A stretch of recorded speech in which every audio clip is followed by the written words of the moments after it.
Lewis Hamilton has arrived in Maranello for the first time ahead of his debut for Ferrari this year.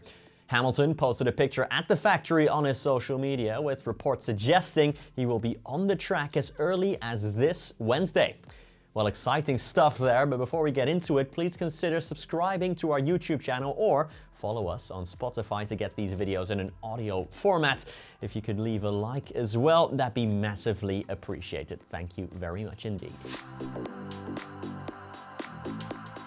Hamilton's move to Ferrari was announced almost a calendar year ago, but the seven-time champion has not been pictured in a Ferrari or at the factory since, until today, when he actually starts his journey in red. The most successful F1 driver joining the most famous and successful team in the sport's history has logically garnered massive attention worldwide, and Hamilton himself admitted on social media that his first day in Maranello will be one he will cherish forever.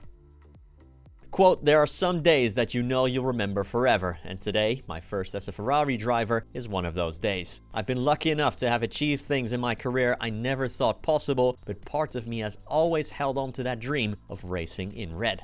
I couldn't be happier to realize that dream today. Today we start a new era in the history of this iconic team, and I can't wait to see what story we will write together." While Hamilton will still be getting to know his new workplace and colleagues in Maranello, the Italian media reports he will be testing at Fiorano as early as this Wednesday in a TPC, a testing of previous cars.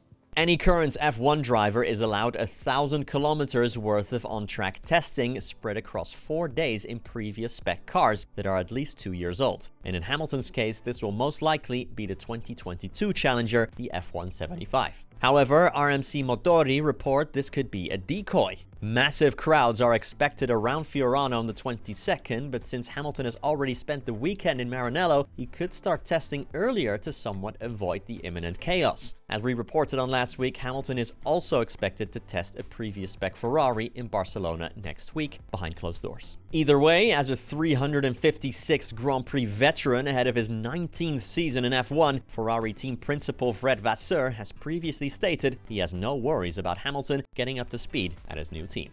Last week, F1 TV presenter Will Buxton announced he was leaving F1 to become IndyCar's new commentator. The Breton has now revealed one of the biggest factors in his switch was actually McLaren CEO Zak Brown, who told him to, quote, "fucking do it" when asking the American whether to jump ship. Buxton will head the star-studded roster covering IndyCar, with James Hinchcliffe and Townsend Bell flanking him in the booth. He covered the American sport for several years previously while still being active in F1, but will now focus on IndyCar full-time. Buxton has a lifelong passion for IndyCar and thinks it has potential to grow into the biggest motorsport on Earth. In an interview with The Race, however, he also names Brown as one of the key people that convinced him to pivot away from F1 after a decade and a half of covering the sport on television.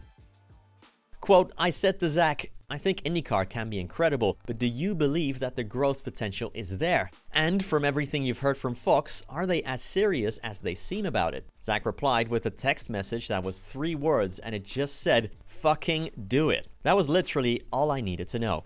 Buxton also revealed that while he will focus on the IndyCar season 100%, he hopes to still pop up on F1 TV in the second half of 2025. Quote, "I want the fans to know that my commitment, my focus is solely on IndyCar. But that doesn't mean I'm going to stop working in Formula 1. The folks over at F1 and F1 TV have been incredibly understanding and incredibly supportive of my decision to go, and they've said that the door remains open. I'm really hopeful that for the second half of the season, I can come back to a few races and hopefully pop back up on F1 a little bit." Well, that's it for today's news video. We'll be back tomorrow with this week's GP Fans special, and I'll bring you another news video later in this week as well. For now, though, thank you very much for watching and hope to catch you then.